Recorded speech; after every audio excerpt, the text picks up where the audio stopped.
welcome back to yet another very exciting episode of the Friends Talking Fantasy Podcast. My name is Charles, and with me today, as always, is my lifelong friend and co-host, Dylan. I'm ready to talk some fantasy with my friend Charles. I am ready to talk some fantasy with my friend as well, Dylan, and not just any fantasy today, because today we are talking about an internet darling and also an international bestseller. This was a book that had the tagline, necromancer, was it lesbians in space? Lesbian necromancers in space. It's the tagline that definitely drew us in and drew in a lot of readers. And how could you not be drawn with a tagline like that? How could we not read the book and talk about it? And we are, of course, talking about Gideon the Ninth, book 1 of The Locked Tomb by Tamsyn Muir. And here we are. We definitely are here, Charles. That cannot be denied by anyone.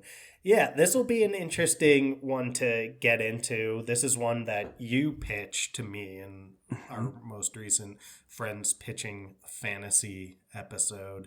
And I selected it over the likes of Stephen King, over the likes of someone whose work we absolutely love, and Christopher Buehlman.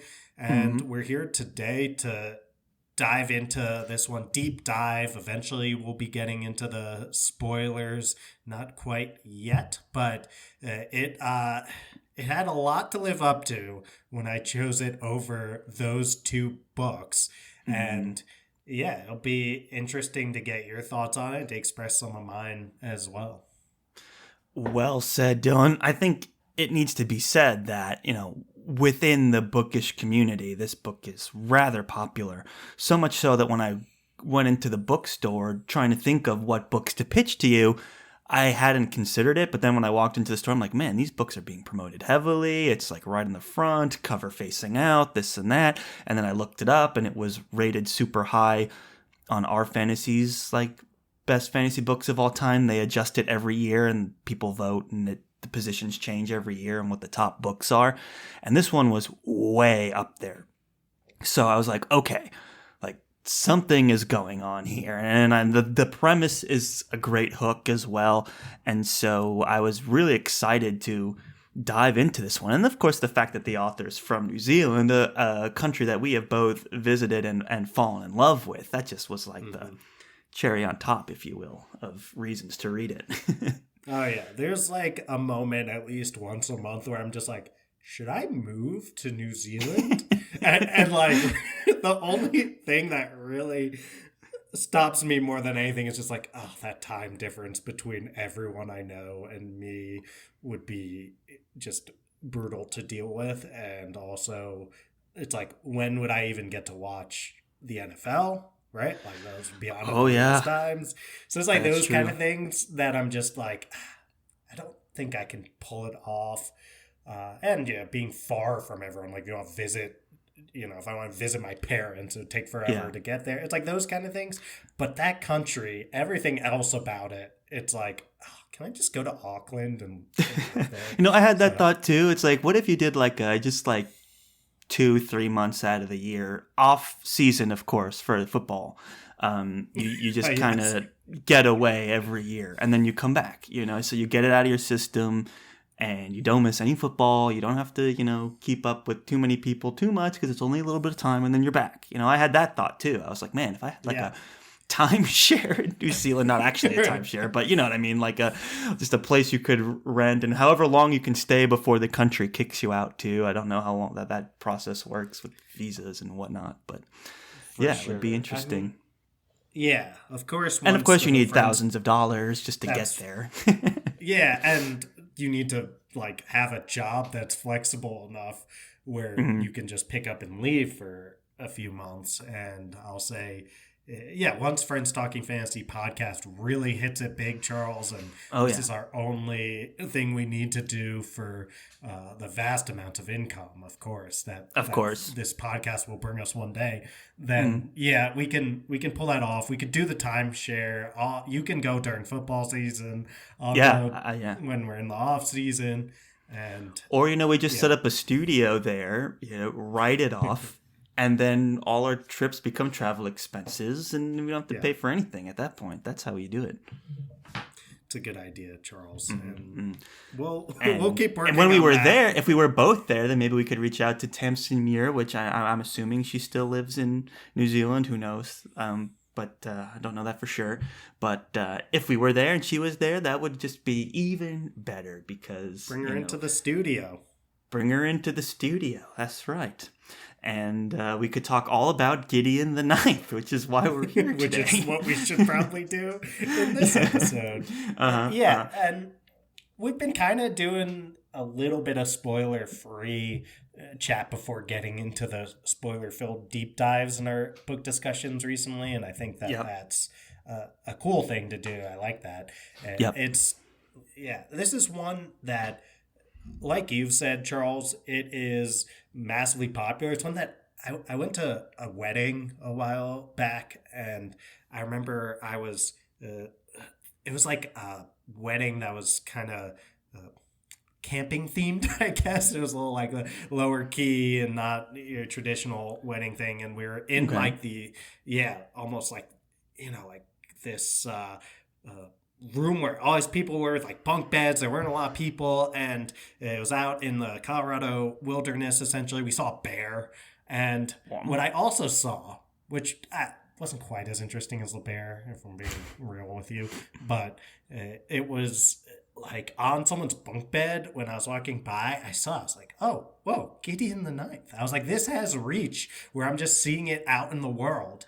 In the same place where I'm seeing bears. Like, which, I don't know. There's only like, you can remember that some fantasy, even though we talk about all the time and we talk to other people online about all the time, like it's relatively niche. Like you kind of, like you'll see Sanderson out there, you'll see Sarah J. Maas out there. But for the most part, like I'd be pretty surprised. Fourth Wing, people are asking me about all the time. Oh yeah. So, like, let's say we're reading the Powder Mage trilogy, which we're loving. We're reading that as a book that I pitched to you that you selected. It's like, I would be shocked. Like, no offense to Brian McClone or whatever. It's just the nature of writing in fantasy. Like, I'd be shocked if I was walking by and I saw, like, and I just, like, saw the Crimson Campaign sitting on someone's bunk. But this book, Gideon the Ninth, has had the reach where it's like, oh, you're just, like, seeing it places. And I think, internet darling, TikTok darling, all that kind of stuff, that nowadays is how you break into the more just general population of not necessarily, who knows, maybe that person was a gigantic fantasy fan or whatever. I don't know whose it was, but it's a book that you're not. You mean you saw it and you weren't like, whose book is this? Like, we weren't all together. It's just like me walking out of the giant bunk bed place. Like I went to get something and I was like, oh, someone's reading this. Anyway, it's not as important. And so I'm just saying it's a kind of book. From New Zealand to the Colorado wilderness, this book has reach. Exactly. That's a great summary sentence there, Charles. And I think then that comes with all these expectations, right? The way they pitched it was like, it's gonna be this extremely funny, quirky romp, and it of course has that tagline we discussed of lesbian necromancers in space. And it's always tough when a book comes in with those huge expectations and huge hype, don't you think, Charles? Yeah, for sure. And then you dive a little bit deeper into it. And even like the first 3 sentences of the description, the Emperor needs necromancers. The 9th necromancer needs a swordsman. Gideon has a sword, some dirty magazines, and no more time for undead BS. So it's like, okay, now you're thinking like this is going to be like an adventure romp, I'm thinking of like Duke Nukem almost, where it's like, I'm here to kick ass and chew bubblegum and I'm all out of bubblegum. It's like that kind of thing where it's just like some guy or in this case, Gideon, going around just killing a bunch of people with necromancer powers, and it's like, that sounds just like unabashed fun. And that was like some of the bigger selling points of the book. It turns out to be, much more than that, and we can get into it and whether or not it lived up to a lot of that expectations is, we can talk about that too. But that was kind of what I was going into this thinking I was going to get, like an irreverent, action-driven, like kick-ass main character killing a bunch of stuff story. And we get some of that, but it's a bit more involved. Yeah, it sits in a very weird place, for lack of a better way of phrasing it, in terms of what even is the genre. And it's like gothic horror, but also mystery, but also like we're a fantasy podcast, and it'll be called a fantasy book all the time. Like, I guess a necromancer aspect of it is doing that.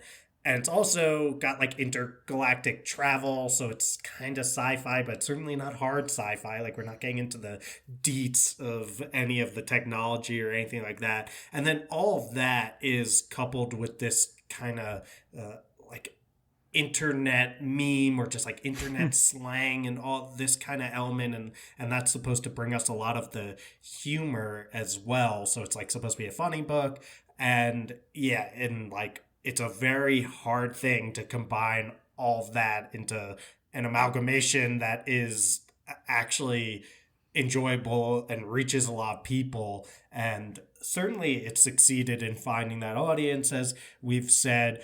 But yeah, it's hard to place, and it's also like a book that's hard to explain, and at times I found hard to follow. Yeah, I definitely think it starts off more complicated than I was expecting, and we can get into that a little bit, where it's like, oh, she's, trying to run away, and then you try and learn the magic system, and then as you're learning the magic system, there's like a contest, and then the contest turns in, there's like mystery aspects, and then there's all these other things that it kind of snowballs into. And I don't know, it's ambitious to take all of that on, and I guess I was expecting a lot more of like a 80s action movie than what I ultimately got, and that's fine. It was just a little bit harder for me to get into it at first. I'd say the end is some of the better stuff, and some of my favorite parts of the book were seeing the magic system grow and develop. And one of the things I'll say that I liked was Tamsyn Muir is introducing aspects of the magic system that almost become like clues to a mystery that she's also building up to.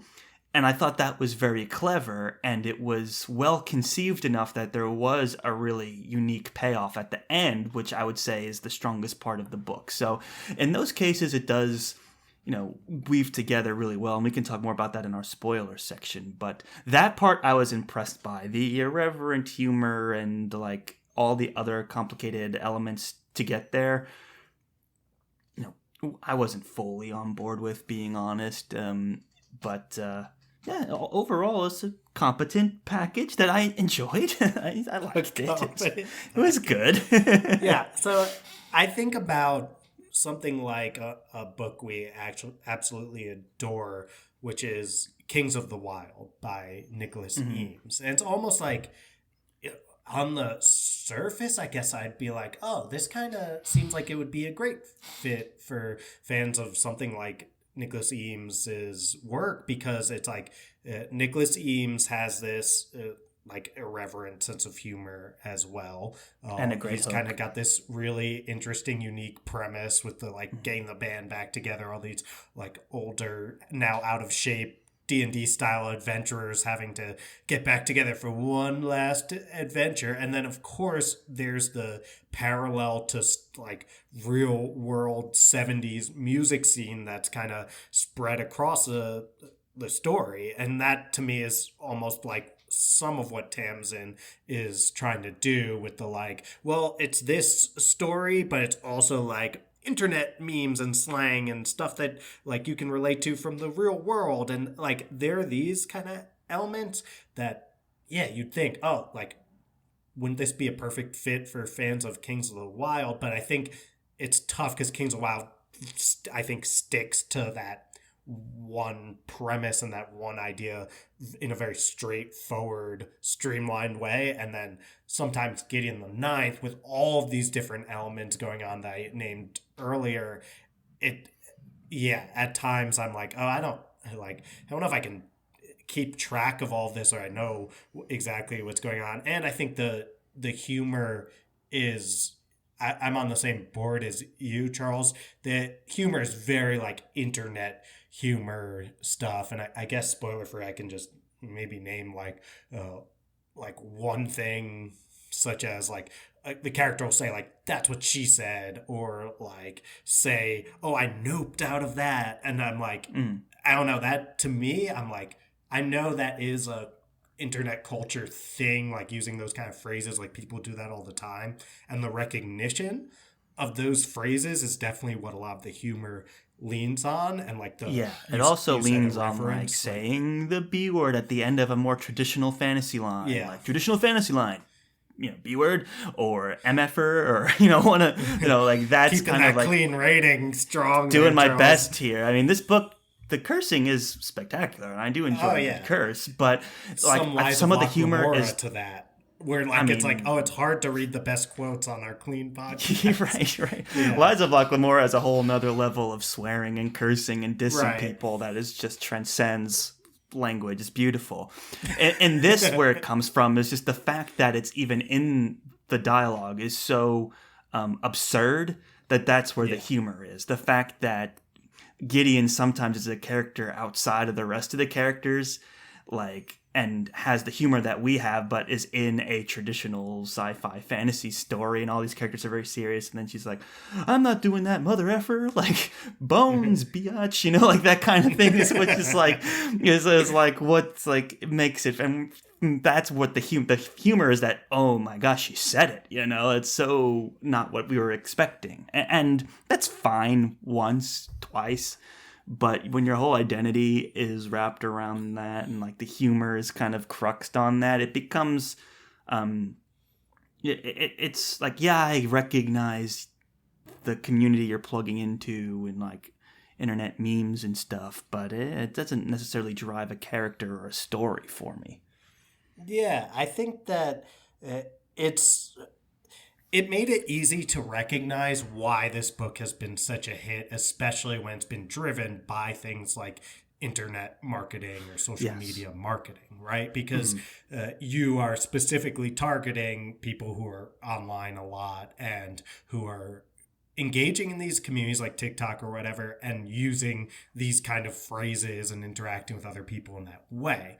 So then you found those people online, and then you get them to read your book, and it's like, oh, this is like being on social media and using phrases that are like recognizable. So you're like plugging into this community and appealing to them extremely well, and makes it easy for me to recognize why this is so popular, why this works so well for so many people. But then I guess there's also times where I'm like, this isn't really how I talk or how I interact with people. And the recognition of it isn't like, making me as happy as those who feel like they're in the in-group of this, I guess. And that's why, for me, sometimes the humor falls flat, because it leans more on the, like you said, the irreverence or abruptness of the phrasing, like coming out all of a sudden in this like sci-fi fantasy world, like the absurdity of that, more than it does like the joke itself being funny. Yeah. If that makes sense. And there's even like, it's interesting, Gideon, at one point there's like a self-awareness about it from Tamsyn Muir. Like, I'll see if I can find it, but there's a point where she says like, this is going to call for rigor, Gideon, like Harrowhark says that. And Gideon says, yeah, here it is. This calls for rigor, Nav. And then it says, maybe rigor ... mortis, said Gideon, who assumed that puns were funny automatically. And it's like those kind of things. It's like, all right, there is some degree that to which irreverence like, that's very popular. Yeah. Yeah. And that assumption that puns were funny automatically Yeah. feels like it's Yeah. part of this. It's this almost book. like there's a serious sci-fi fantasy story happening, Yeah. and then Gideon's dialogue would be would be the top comment in the video of this story, and that's Yeah. what she would say. It's got nothing to do with what actually is happening in the video. So if that scene was a video, and then Gideon gets the last word at the end, it's like, okay, what's that top comment going to be? Oh, a pun on bones. Someone commented that. It was very clever and funny. Nothing to do with the well story put. or the character, and people identify with that, and that was kind of the whole crux of the marketing of this book. So it was a successful audience that she's curating for the book, and then us outside of it kind of, recognize a lot of the references and the humor and whatnot. But I think we just, when we go into the fantasy realm, we're looking for character development and themes, and that's all here, but it's just kind of distracted by this absurdist humor, and it was funny maybe a couple times, but it's just not something that really I'm seeking the book out for. And so I think that kind of worked against it in my reading experience. Yeah, I mean, it's one of those things that whether it's a bug or a feature is going to depend on the individual reader, where it can turn someone off who's like, A, maybe doesn't recognize what's going on at all, which, I can certainly imagine if you gave this to my dad, who not engaged in the online community, also not engaged in fantasy book reading, but it's like, if you gave a Brandon Sanderson book to my dad, you give him Mistborn, if he was willing to sit down and read it, like, he would understand everything that's happening, he would be able to engage with it and probably enjoy it. But if you gave my dad Gideon the Ninth, he would be extremely confused. Not quite the target demo on that one. So it's like, it makes it where if you're someone who completely doesn't recognize it, it's not going to work as well for you. If you're someone who, like us, it's like, I recognize at least some of what's happening here, but I don't know if this is like targeting me as an audience member, then, like you said, some of it might work and you might crack up at a few of them, and then you're like, all right, I don't know if this whole thing is going to make me laugh. And then, then there's the community of the people who are super into that and into the internet meme culture and all kind of stuff, who are going to be like, this is exactly for me. And that's what's great about books and reading, is that there's books that work extremely well for almost everyone out there. And some people it's not going to work as well, but that's okay. And that is okay. And this is actually a rising genre in fantasy right now, is like the appeal to internet culture, mentality, comments, section humor coming into a story in an irreverent way. And that mostly comes in through, like, I'm thinking of books like Legends and Lattes is an example of this, where it's like, this book is popular and cultivated a huge audience and a lot of praise for connecting to a modern mentality and audience, and this irreverent humor brought into traditional fantasy settings, and just the juxtaposition of that sparked interest in a community, to check the book out. It's whereas Legends and Lattes is more of a cozy read, we'll say, and Gideon the Ninth is attempting to be more badass and action-packed and not cozy at all. But they're along that same vein, that same trend that we're seeing come up of just like, hello, fellow internet meme people. Like, I can speak your language, and I can kind of irreverently weave that signaling humor into my otherwise traditional elements of fantasy in my storytelling, and cultivating a significant audience from that. And it's kind of interesting to see how those two things come together. Yeah, and I mean, it's the same way with, if you're someone who's in reading Kings of the Wild, let's say, and you're not all plugged into the 70s music scene, like, you might read it and be like, oh, this is a fun fantasy romp, but you might just, a lot of it might go over your head in terms of the references, and you might be like, I don't know why people enjoy this quite so much. And it's like, well, someone, especially like you, Charles, and me to some extent, who's like, you probably picked up on like every reference. I knew enough where I was picking up on a lot of them. It's like, then it's exactly hitting the spot. And those, I don't know what the overlap is between people who are super into the 70s music scene and super plugged into like current internet culture and slang, but it might not be huge. And then you think like, all right, well, Charles is going to absolutely love Kings of the Wild and the humor and the references, and then the equivalent number of references being made to like the internet and Gideon the Ninth. Like Charles is not as much the reader for that. So it's interesting to think. And I think, Kings of the Wild is one that almost comes to mind. I'm like, okay, why did that work so well for me? And why did this, at least the humor, not work as well in Gideon for me? And sounds like for you too, Charles. Although, we're taking away some from the elements that you talked about earlier that are fantastic, like the unraveling of the magic system and its relevance to the whodunit mystery going on, and the you said the ending, which we can get more into. One of the things I didn't realize, how little I knew about necromancy as like a trope.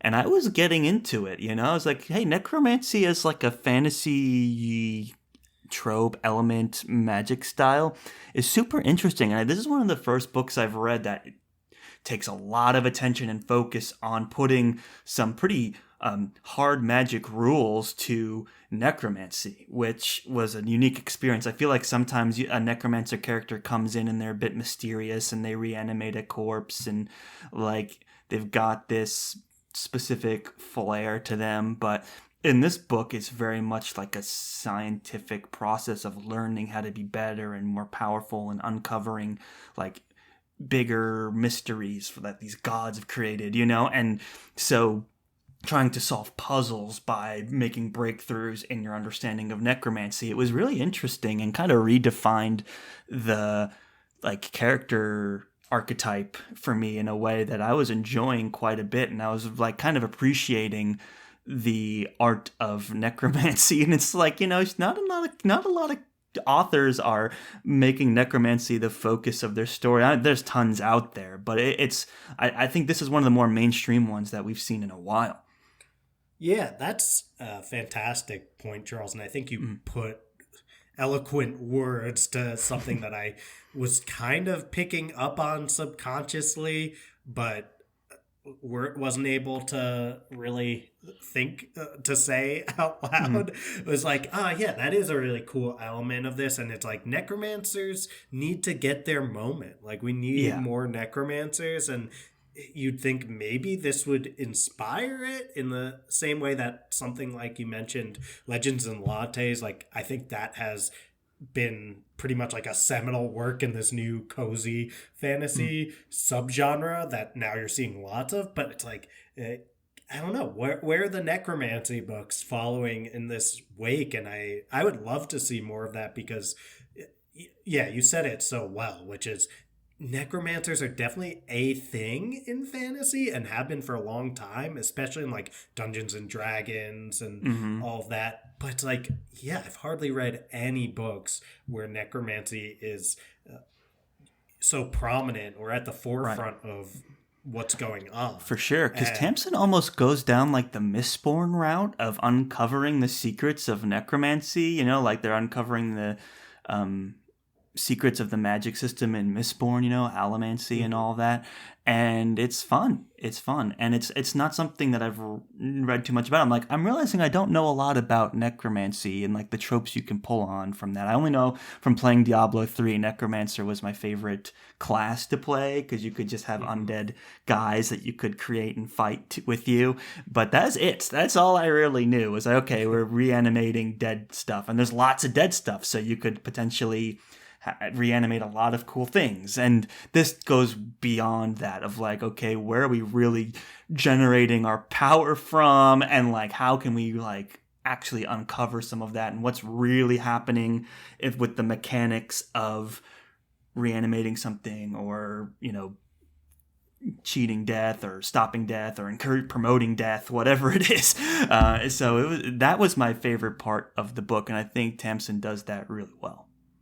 Yeah, I will agree with you there, Charles. Well, shall we get... This is probably the longest I think we've ever done, like, the spoiler-free part of the episode.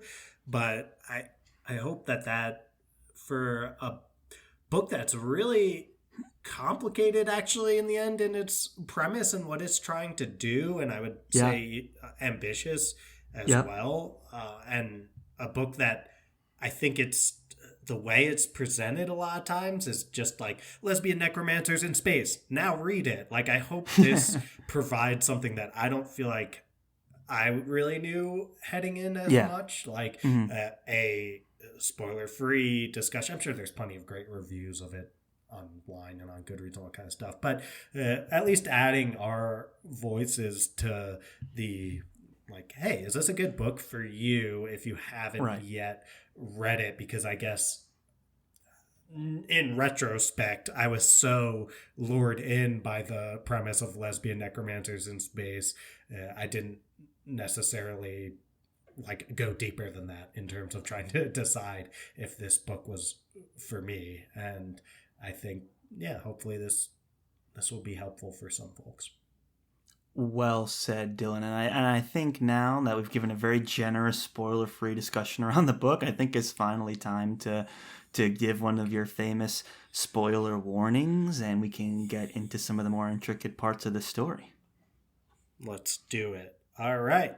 Well, if you haven't yet read Gideon the Ninth, then you better get out of here, because we're about to have a no-holds-barred conversation. Go on, get. Come on, you stupid animal. Yeah, it's like your old yeller. Go on, God. Yeah. Get out of here. Yeah. We don't want to spoil it for you. Yeah, sorry. But we love you. I'm not calling you, the listener, a stupid animal. It's a reference, but it's an apt comparison, because the boy loved the dog and only driving him away because he doesn't want him to come to harm, Exactly. And the dog doesn't understand, so you gotta like be a little mean to it, throw a rock at it. It's very, very sad scene, actually. It's very emotional. Oh, yeah. And nothing makes me more emotional than letting everyone know that they do have to go now if they don't want Gideon the Ninth spoiled for them. Yeah, now's a good time to turn this down in your headphones if you're someone who falls into that category. Well said, Dylan. And here we are in the spoiler-filled section, and I'm getting kind of emotional over thinking about that scene with, I think it's Old Yeller, right? I mean, it's just so sad. Beautiful at the same time. I was just talking to a friend about how like the 90s and like aughts were really like dying or dead dog forward. Oh my gosh, yeah. Didn't it? Yeah, I mean there was Marley and Me, there was not to spoil Marley and Me, but if you don't know, Air Bud didn't die.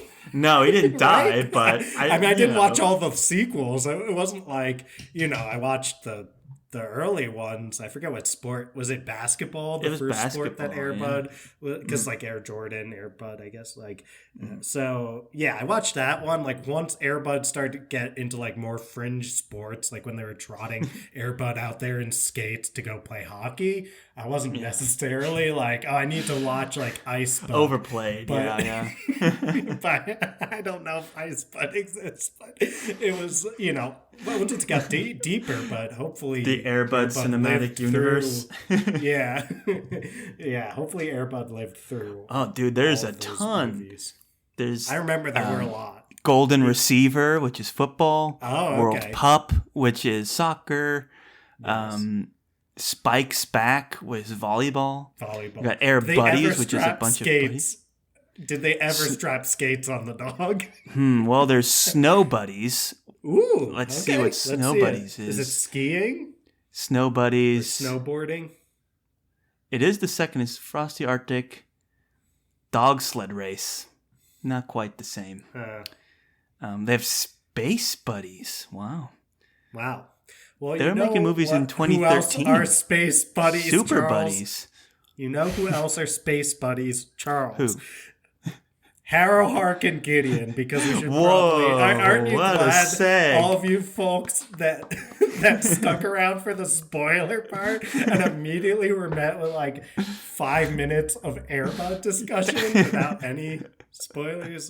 What a seg. This guy's a professional, you know? He really brings it back. So let's talk about it, you know? I think the beginning of this book, it was tough for me. I'm going to be honest, because all it's like she's trying to escape. It's like, okay, escape from what? Like, we'll figure it out. And then she ends up going and making a deal with someone to enter a contest. She loses the contest, and then she gets flown to a thing. And then there's another, like, contest, and she's pretending to be something she's not. And it's like a lot of stuff. And you're like, so what's the story now? What's happening? Where's my lesbian necromancers in space? You know, it was a bit of a rough start for me. I don't know what your experience was like at the beginning. Yeah, I would say the beginning feels light on the necromancy and light on the, I guess, like lesbian romance, at least, aspect of. So I guess it can be a bit tough when you're like, lesbian necromancers in space. And then you're like, wait, are they in space? Wait, like, what is there besides the nudie mags to indicate like the lesbian necromancers in this? But yeah, it at least gets going quickly. I'll give it that. They get them over into the contest, but you've got a lot of words being thrown around quickly. They're like, like cavalier and stuff, and it might not be as straightforward in explaining like every Cavalier, necromancer has a cavalier. Like, yeah, it's like, all right, there's a lot being thrown at me, and I guess we've read a lot of fantasy, so we're pretty used to getting words thrown at us that we don't quite understand yet, and you figure it out over time. But it is a little jarring, and I think a lot of what we found was our expectations for this book didn't always align with what ended up happening. So I think a lot of it does lean pretty early on the humor. Like, you get some of those irreverent humor lines early. Like, you have I'm looking back on my quotes, but you have these moments like her describing Harrow Hark, and like Harrow Hark talking about shoving things up her proverbial butt, and like you couldn't spell it even if I shoved the letters up your butt or something like that. Yeah. I remember that line. You got those kind of moments, and that is funny, even if some of the other stuff is like, can you please stop shoving words up my butt? You get those kind of moments. So a taste for the humor pretty early, and it's is it a little tough to get into? I think at times, but other people might be like, oh, as soon as I heard that line about shoving words up one's butt, I knew this was for me. Yeah, right. And yeah, to me, the story doesn't really kick off until we start investigating how to, unlock lectorhood. And I first had to learn what lectorhood even meant, and then you have 9 houses and they all have multiple characters, and so you're looking at 18 plus characters, and there's like a priest character who's setting all the rules, almost like Clue, where everyone's in the house, and it's like, your goal is to survive in the house, then you unlock the inheritance from your mysterious uncle. Like, that was kind of the vibe at the beginning of this. But the premise was unlocking lectorhood, and it and then of course she's like takes a vow of silence. Like, there's so much going on. She has to pretend to have a vow of silence in front of people, and it's just like a lot going on. And I feel like a lot of it wasn't necessarily servicing the characters or the story. It was just kind of the need to create a mystery story and also create a complicated, hard magic system in order to solve that mystery that caused all of this stuff that have to happen at the beginning, and it just came together a little slow. Yeah, I see where you're coming from with that. I do think the valve silence aspect of it, I'm not entirely sure how that served the plot in a way. Like, all it does is it makes Gideon a little bit more stuck in her head and a little bit more isolated. And I guess a few funny moments come up out of that, but then she just like starts talking and kind of no one like cares that she started talking or wasn't talking before, I guess. Right. And it's like noted, like I'll say the like Muir is always self-aware about what's happening, because it is, there are parts where she starts talking and it's like they didn't even mention that like she started talking out of nowhere. So you've got that, but I guess it's building that Harrowhark is kind of making Gideon like isolate herself, because we have this dynamic at first between the two of them that they really hate each other, I guess is the best way to put it. And Harrow is just trying to like force Gideon to the side. Like, Gideon is basically a prop for Harrowhark at the start of this, in Harrowhark's desire to become a lector. And it's like, oh, I can just like I need someone to walk around with me that is, I can call my cavalier, because otherwise I'm not allowed to come to this. But otherwise I'll just put her to the side as much as possible. That's a start. Might as well be the the other necromancer that was just like animating corpse the whole time. Like the seventh, right. Just like, oh yeah, it's just like I didn't have a cavalier, so I just had to animate a corpse and pretend I had one so I could be here. Right. Which again is a funny concept, because you've like the whole premise is everyone's a necromancer, so why not have like trying to pass off a dead corpse as a living human for the whole time. There are some interesting mystery elements to this. Like, it feels like it is a mystery book, but it's really not presented as one or kind of framed as one at all until about halfway into the book. It's like, I feel like if this book from the beginning was a mystery, then maybe we would have been along for the ride for picking up some of these puzzles. You know, I didn't realize what was happening until like all of a sudden these characters are at each other's throats and start dying, and the stakes start going up, that you're like, oh, is this like a who done it? What is the real conspiracy here? Which is like, why did we keep that a secret? Why do we not want to make this a mystery book? Why do we want to make it why do we want to present it as an irreverent action story when it's really not, you know? So that was, to me, my favorite parts, but also the parts I'm like, why didn't we just focus on this and kind of put the other stuff aside? Like, why can't this story start a little bit more closer to when we all go to this temple in this planet and we're meeting all the characters, and then go from there, you know? Because that was really the strength of it. She builds a great mystery. I'd read a mystery book from Tamsyn, no problem. Yeah, and I think that the stakes and all of that become higher and more interesting, and the motives of the characters, motivation, all that kind of stuff. So I think character motivation really drives interest in the story, maybe more than anything else. And it's like at the start of the book, it's like, okay, so Gideon wants to escape, I guess, and going through all this is like a roundabout way for her to theoretically escape, but you like barely are thinking about that when you're reading it, and like you barely care, or I barely cared about like Gideon's desire to leave the ninth house. I don't even know what she would do otherwise, so it's like that wasn't drawing me super in. Harrow has the motivation of becoming a lector, but you barely know why until toward the end, like, and even then it's just like her being like, oh, like our house sucks right now and I want our house to return to its former glory, and then it becomes more interesting when you're like, oh, she basically is like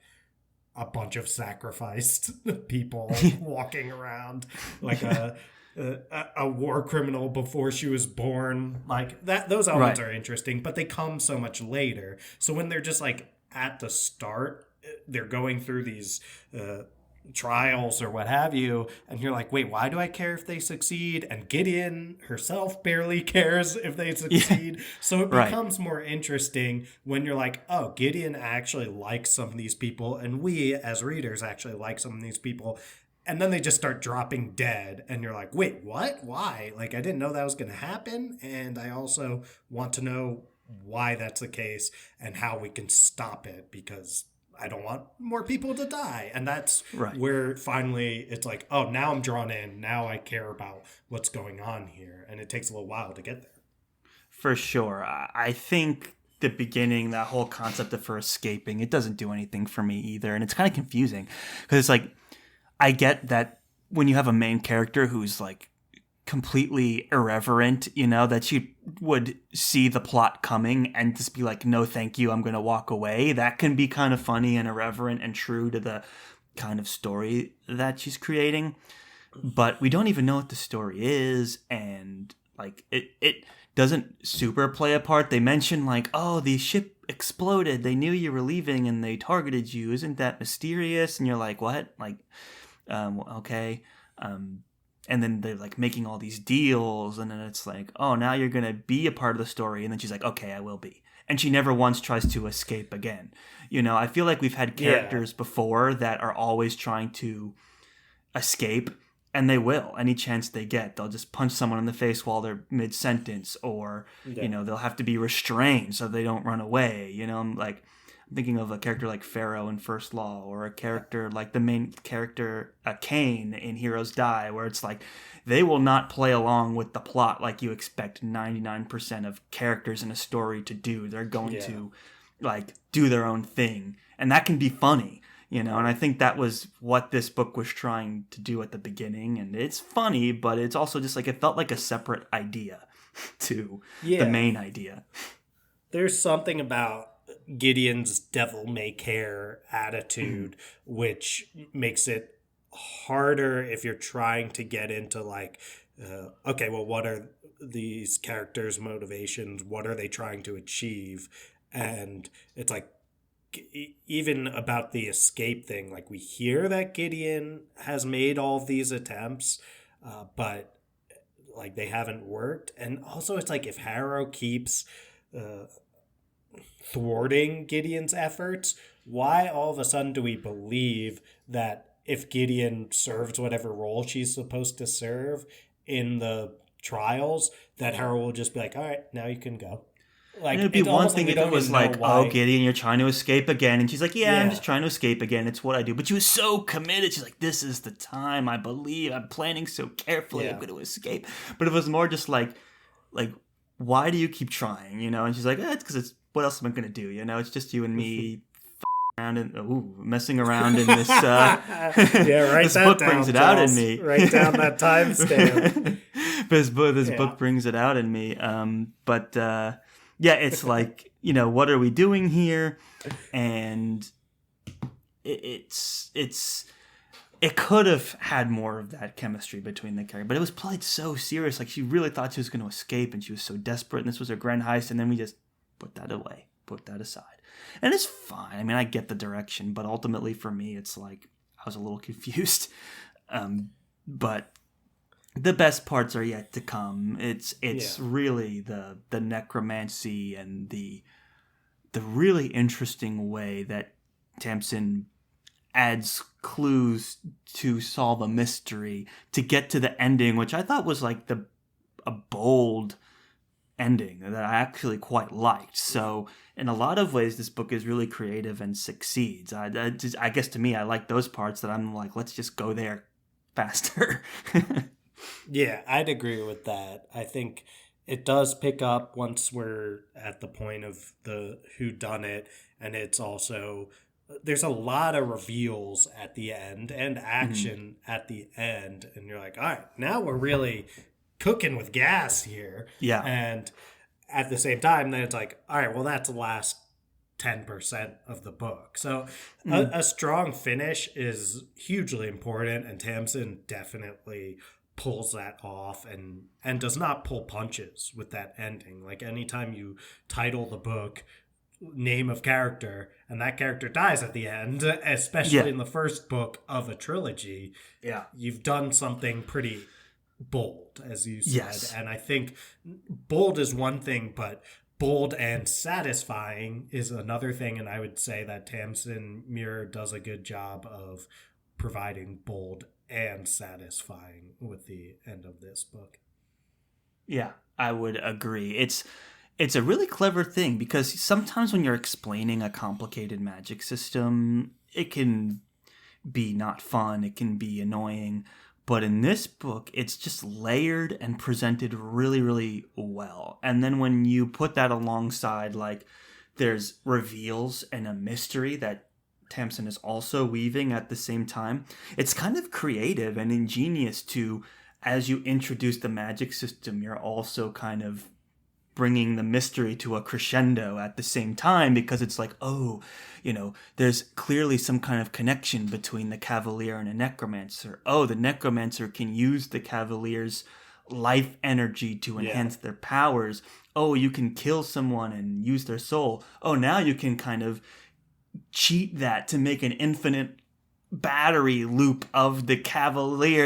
It's like it layers really well, and there's challenges in between that these characters are pushed to figure them out, and then it also adds this mystery that there's more to the Emperor and his lectors than we're led to believe, and it's all just kind of a manipulation of something horrible after you're made to form such a strong bond with the Cavalier, and then Gideon flips that on its head. It's all there, it's all really interesting and creative and thoughtful and interesting. And it's a new element to necromancy that I've never appreciated before. So all of that is like really, really well done. I totally agree. And I think it's set up really well through another thing that the author succeeds at, which is the slow burn development of Gideon's relationship with Harrowhark. Mm-hmm. Like, I think it'd be easy for them to pretty quickly start to get on the same page, but instead we get a very natural progression of how their relationship as necromancer and Cavalier forms, where like it's not like as soon as they get there suddenly Harrow's like, well, we might not like each other, but we're going to have to be together all the time, working together. Unlikely allies. It's like, no, just Odd stay couple. in the room and never, ever talk to anyone. You're so neat and I'm so messy. At the start, yeah. Odd couple. Yeah, Odd couple clean up your reference. nudie mags. I'm trying to get some work done. Charles, we're always chopping it up about the Odd Couple on this podcast. Remember the last time it was like, where we're like, why do I know about the Odd Couple? Yeah, that's right. We did talk about the Odd Couple once before. Right? Yeah, we did. That's just one of those classic sitcom tropes, and Tamsyn's having fun with that here with Gideon and Harrowhark. Yeah. Garrow and Gideon Hawk. Garrow is the couple name, celebrity couple name. Oh yeah. Well, I'm sure there's shipping going on there with these two. I thought they would I thought it'd maybe be enemies to lovers, but it was more enemies to friends with maybe some sexual tension underlying that thing. But we all know Harrow is in love with a corpse for some reason. Which I guess what could be more appropriate for a necromancer. But we get an interesting, I think it's really well done, is the development of their relationship. And then it's like Harrow, it starts as like, in Community episode 1, where Jeff says to Abed, he's like, Abed, I see your value now. And then Abed is like, that's the nicest thing anyone's ever said to me. Like after he Jeff is trying to get with Britta or whatever, and Abed just like knows everything about her, and Jeff uses it to like get her in the study group. So like, oh man, I see your value now.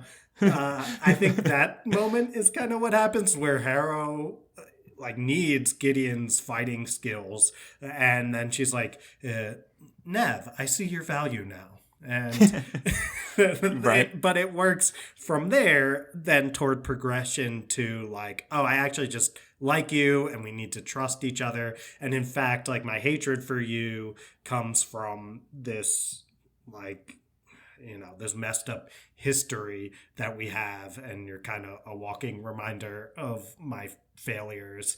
And yeah, and it's interesting, the reveals are very strong. I think like the reveal Yeah. around Gideon and Harrow's history, and how Harrow's parents died by suicide as a result, in some ways, of the actions that Gideon takes, the way that Gideon holds guilt over that, the way that Harrow like sees it as her fault, and then even just the reveal of Harrow we talked about a little bit, being born through sacrificing everyone, and then a little mystery that I don't think is ever fully solved. So I'm sure this comes through in the following books of like, why didn't Gideon die when like all the kids Right. were gassed, if I'm remembering correctly, as a sacrifice to create Harrowhark. So we got, it's like, I think maybe that's where Tamsyn Muir like most succeeds, is like the mystery and the reveals, and a lot of that isn't like what's at the forefront of the way this book is sold to people. And I don't know, maybe it would be better. I don't know. Who am I to say it'd be better? Because this book is sold extremely well and reached a lot of people who love it. And how do you do better than lesbian necromancers in space as your elevator pitch? But it's, yeah, I think the strength you're for right. me lied elsewhere. I would agree. I think their backstory is really good, and the tension between the two is really genuine and interesting, right? Because you've got the head of this dying house who was created against, you know, like she didn't get to choose how she was born into this world, right? But then when you find out, and that Gideon is just this constant reminder of that, you know, and then Gideon on the other side who grew up alone and, you know, thought Harrowhark was a friend, and then they grew apart and then became rivals. You know, it's a really interesting, intimate backstory, and I always love when authors are willing to do like intimacy within friendships that's not romantic. You know, like Lord of the Rings to me is a great example between Frodo and Sam of like their relationship, their friendship is Wait, intimate. that's not romantic? People like to ship that I was it is. watching it wrong. People like to ship that it is, but I think it's a bit I think it's kind of overshadowing a more serious point he's trying to make of like, hey, when you are in the trenches with someone and you experience the most horrible things, like you form an intimate bond, and it's not like, oh, you're lovers now. It's just you're connected in an intimate, powerful way. And it doesn't have to be romantic. And in this, I'm not entirely convinced it was romantic or not. You know, it can be, and that's fine. But there is that intimacy in this relationship, and part of it comes from its complication and the rich backstories that are brought into it. I actually thought the development was very good. I just feel like they did a 180 in one scene towards the end, and they had all these pieces to like make it a bit more part of the story overall. I just feel like there's one scene where they're in the bath and then all of a sudden they like each other, and then now Gideon's willing to die for her in the next day. You know, I don't know about you, but I'm not going from this person's my enemy, I'm trying to escape them, to I'll kill myself for you in a very short amount of time. It's kind of abrupt, but That's fair. All the pieces are there for sure. Did we need more scenes? No. So I'm okay with it, but it's one of those things that I'm like, okay, like she had this really creative relationship here. It's one of the stronger parts of the character development of this book because there's so many characters. Those two are definitely very strong. I wonder if it could have been, that's a great point, Charles, and one I didn't really think about, is like she went so quickly from in terms of like literal days or what have you, and how long this was going on, she went extremely quickly from I hate you to I'll die for you. And yeah, I wonder if it could have been stronger if maybe the route she went with those characters was like, what if they were extremely close as kids? And Mhm. then the incident happened with the parents dying by suicide. And then, like, so it's one of these relationships that would Right. have that, like, Right. underlying love that ranges back to childhood, Right. which is so strong. Right. And then it's like, well, we see kind of still loved each other as friends, but like we had this love for each other that was underlying all the hate, because love is closer to hate than, like, indifference is the true opposite of love, all that kind of stuff. Right. Right. And then we have the, like, now I'm truly willing to acknowledge I still hold that love for you and I'm going to die for you. That might have been better. I Wow, don't think. that's very powerful. And you get a sense of that with Gideon. Like Gideon, as much as she's very crass and trying to escape and being irreverent and indifferent, she does have a heart of gold. She does end Oh, up yeah. like really emotionally connecting to a lot of people in this story, and she's willing to do right by a lot of people in this book that she just meets, and she wants to do the right thing, and she wants to be protective, and she does have that capacity, that heart of gold, if you will. So it's there the whole time. So like I can ship the idea that she would find a way to, because her own self-worth is very low, but she wants to belong more than anything and is looking for that connection and finds that, sees the good in people and latches onto it for that reason. So that is all there. So you can see why she would do something like sacrifice herself at the end. But yeah, to your point, like there could have been other ways to connect it. Not that I would suggest that Tamsyn changes it, but to me, when I think of like setting up and paying off something like a sacrifice, like that's a big deal, especially for someone who didn't care and was trying to escape, 4 days ago to, or whatever the time period is, to now killing myself on your behalf. It's a big swing, and I think Gideon's a great character and it's all there. I just was kind of like, whatever. It's kind of rushed. Not the main feature of the book. For something that's like where lesbians is a big selling point and the relationships are big selling point, I'm like, where is all of that in this? There's some intimate friendship moments, but Yeah, it is interesting because I think the lesbian necromancers in space aspect of it makes you think that there's going to be a very strong romance through line in the book. I guess that, I don't know, that's what I kind of assumed, and I was like waiting for that to exist. But I think what it really means, now that I've read the book, is more the queer normative aspect of it, where it's like these characters, it feels like almost all of them are lesbians in the sense that, like, and it's not questioned. Like when you have Gideon developing feelings for, now misguided feelings for the seventh necromancer, who is actually the whole time been like a lector pretending to be a like normal necromancer who's super like ill. It was Dulcinea Septimus. You kind of get the. Sorry, Did you realize that like almost all the names are like plays on the number of their house? I did not. So it's like you've got the thirds are Tridentarius. You've got Deuterus is the second. You've got Quinn, which I think is like Quince is 15 in Spanish. Sextus is 6. And Interesting. Septimus is 7.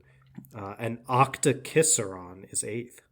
Like octagon, all that. So that's interesting. I just kind of realized that as I was saying this. But either way, you've got the queer normative element of just like those feelings are developing, and it can kind of just like it's not addressed in the way of like having to explicitly call like, oh, these characters are gay or what have you. It's kind of just Right. the queer normative element is more what they're getting at. Lots of women characters and them developing feelings for each other. Like it's not explicitly addressed that it's Right. just assumed like, oh yeah, this is part of what happens. And But there is still that like intimacy, but and there is still that yeah. like emotional vulnerability, all couched around the relationships that they've had that are like lesbian relationships. And then these two people, they're not a romantic couple, but they do develop a bond and a sisterhood, if you will. So it's there. That's well said. Yeah. Well, I'll also say, as I was getting through all the houses there, I think that one of the places where this book could have been stronger and maybe could have gotten into it quicker is like, did there have to be 9 houses all with their own right? necromancer? And it was hard and Cavalier, it was hard for me to get invested or figure out who everyone was or remember who everyone was and what house. Like, I know we have I think it's pronounced dramatis personae, I don't know. But we have the list of characters, and that's something. But especially on Kindle, like I read this one on Kindle, and then it's like annoying. It's not like easy to flip back in the same. You can click a few things, but it is annoying. It is annoying compared to like having a book. I was listening on audiobook. I'm screwed. I'm like, I'm driving. I'm not flipping back to anything. Audiobook, you basically cannot use that tool. You've got the author's the narrator's performance of like, hopefully I can keep these tones separate. That's a big ask for a narrator to have all the different voices for all of these characters, and they appear to various degrees, and it's like I don't know. Gideon the Ninth sounds way better than like Gideon the Sixth, I guess, or whatever. Yeah, the but fourth, it's like the 4 houses might have been a little small, but 6, I feel like that's a nice number. Like, because you need to kill them. You need like that's I think you need the benefit a of cast having, of because if you killable just have characters, like for sure. so if you just have like 4, like you've already killed like 2 of them right away, and then there's just 3. So I think 6 would be a good number, and it's just there's too many in too short a time to follow all of it. I think that was something that could have been stronger, but you gotta be like Gideon the Ninth. That sounds perfect. And I mean, the title of the book is probably more important for selling it than it is like 90% of what you do inside of the book. For sure. That's not fair to say, but it's a huge part of. It's a great title, and it's not just for the title's sake. Like, she does write this whole thing, but I agree. It's like, I think there was a lot of stuff going on in this book, and I wonder if we needed it all. I mean, who knows? It's book 1 of a trilogy, but I thought the good stuff was kind of distracted by the other details and all the other characters, and like, oh, this guy's the uptight, like, bodyguard type, and this was the sickly woman who may have like sage-like knowledge, and then this is the bookish person, and this is this person, and you're like, okay, well, like, whatever, these are the twins. Like, it's like the twin characters, and it's you're like, okay, like, some of that can be fun when you've got the ensemble cast where they stand out like that, but this did not have that. These characters did not stand out like a D&D ensemble cast would. It's like, oh, you've got the rogue, and you've got the barbarian, and then you've got the witty person, you got the nerdy mage. You don't. You just got like a bunch of people with long, complicated names, and they all are the same thing. So it's like, okay, I guess I'll just follow along, see what happens. But it all kind of pays off at the end. I think the last thing I really want to talk about is the end, where Gideon sacrifices herself. They unlock the secret to lictorhood of like, oh, you have to stab your cavalier in the heart, and like just recycle their soul for power, like for all of eternity. It's like, it's like, whoa, okay, interesting, because till now they've formed this really strong bond, and that was like part of the test, and now it's like, okay, now kill them, and that's how you reach lectorhood, you know?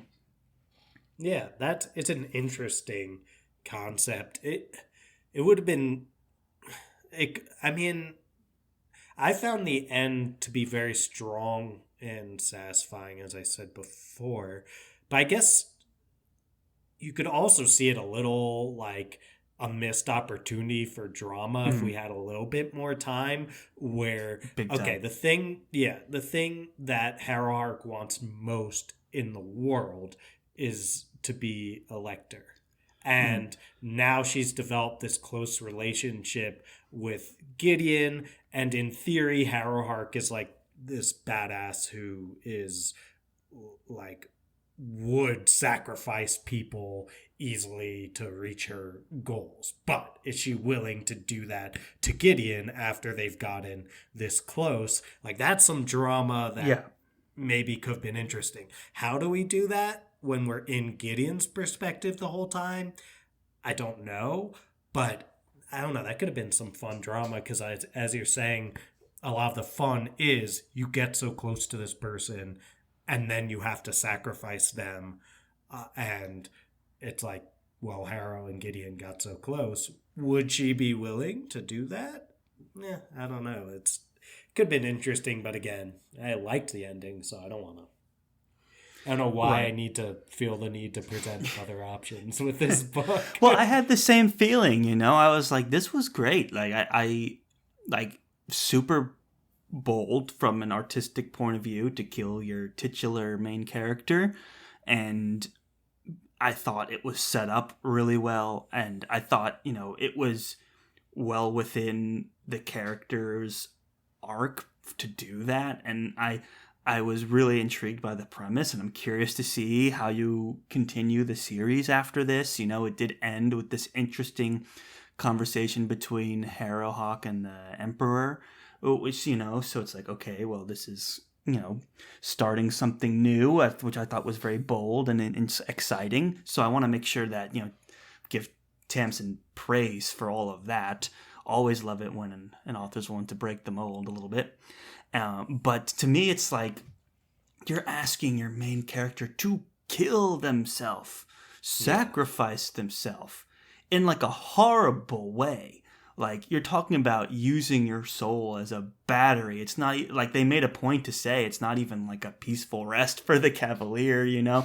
It's like, and it's supposed to be like a betrayal. And so there's like a lot of drama in all of that. And then there's something about Gideon willingly and almost forcing Harrowhark to become a lector. Like, that's interesting, you know? And I feel like we didn't really get to explore that, and we were so busy telling like irreverent humor and cursing that we forgot to like enjoy the juicy drama of this big payoff at the end. It's kind of just like, well, Gideon read the room, said some quippy line, and then killed herself. And you're like, oh, okay, like, that's exciting, but also it's like, man, so much juice left unsqueezed in that, you know?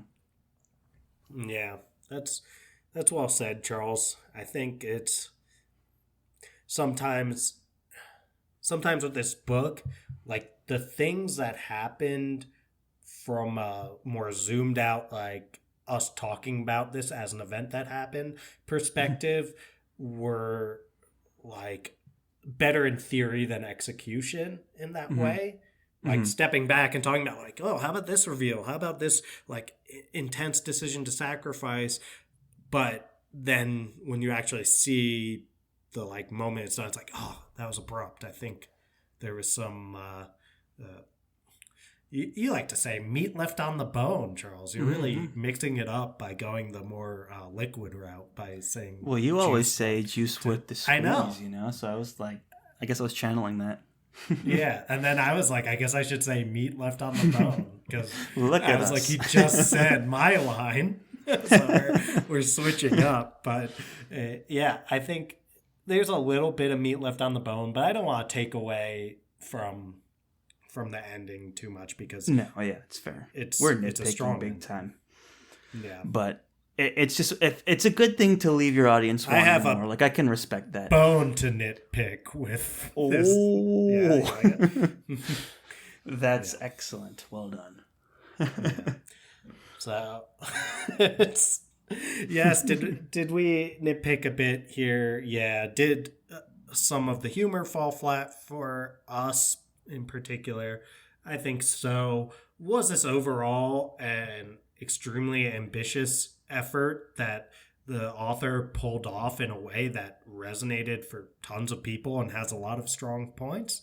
That as well. So it's a complicated book, like a more complicated book than I thought it would be, and it left us with some complex, mixed feelings. But it's good to be someone who has read this and be able to engage with others and talk to others who are super passionate about this book too, because I'm always big on wanting to like stay abreast in the fantasy community in a way that like reading the Gideon the Ninth at this point is actually like important to do, I think. And because it's such a big part. Like, look, we threw this up on Twitter or X, and we put a poll out there that had Christopher Buehlman, who's a darling of the fantasy community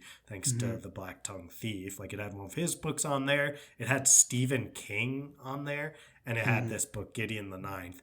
And on both Instagram and Twitter, the polls were significantly in favor of you should read Gideon the Ninth over books by those other two. So it's a huge part of the community, especially online, as we've said. And like now at least we're part of the discussion and gotten our words out there on this one. Well said. And I'm like really interested in necromancy now too. So it's like, let's go with that. Like it's a lot of successful in terms of things books going on or in this book. like as a real life hobby. Both. You have to actually sacrifice your podcasting partner and use them as a battery forever to, gain a... Well, I'm hoping you'd sacrifice yourself for me instead, so I wouldn't have to make that choice. That would be the nice thing to do. We've been on good terms a lot longer than Harrow and Gideon have, and I still not quite ready to sacrifice myself and be a battery forever for you to reach podcast godhood. That's a bummer. Well, I guess we're just not as close. Friends Talking Fantasy Godcast is just you and my like puppet body. Man, Dylan, you're a necromancer of all these dead jokes. Keeping them animated. Yeah, I'm doing my best. Well, I think that's how we know that we're nearing the end of this book discussion. Is there anything else we need to mention before we wrap it up? I think we said our piece. Good, right? Yeah, I'm good. All right, well, that's it, guys. That's it. Let's get that. It seems like you're about to say something. I was, but then I was like, you know what? I've said my piece here. So can I always find something more to say? Usually, but we've been at it for a while here. We gave the listeners a juicy discussion. Discussion. Yep, a nice meaty discussion. Meant much of the meat off of the bone. Yep. Full cup of juice. We're ready to drink. Actually, Charles, this was the worst time for you to not use left a little meat on the bone for a freaking necromancy book. Like, this is the worst time for you to switch to the juice analogy that you possibly could have. But that's all right, Charles. You can't win That's them all. why you're here to pick up the pieces, and we got there eventually. We made some bone jokes, which it was good. And I think the only thing left to do is kill this episode so that we can move on here. I think we'll just get that sweet seduction music pumping. But will we resurrect it for Harrow the Ninth? Who knows? In the meantime, let's get that sweet, sweet outro music pumping, Charles. Well said. Here we go. Thank you, everyone, one and all, for listening to yet another very exciting episode of the Friends Talking Fantasy Podcast. If you like what you heard today, let us know over on the socials. That's at the FTF Podcast on Instagram and at the FTF Podcast with the number 1 on the end for Twitter. Now, Dylan, if they like what they heard today and they want to support the show even more than engaging with us over on social media, what can they do? Toss 5 stars to our podcast, which you can do over on Spotify. That's just 2 clicks over at the top of the Friends Talking Fantasy podcast feed, and it helps us so much when you do that. You can also rate and review on Apple Podcasts. That means in that review, you can write nice stuff about us. And whenever you do that, it puts a smile on my face and presumably on Charles's face as well. But just listening is more than enough. Thank you so much for doing it. Just listening, guys. Always more than enough. Thank you so much. Thank you. We appreciate you. And as always, go forth and conquer, friends.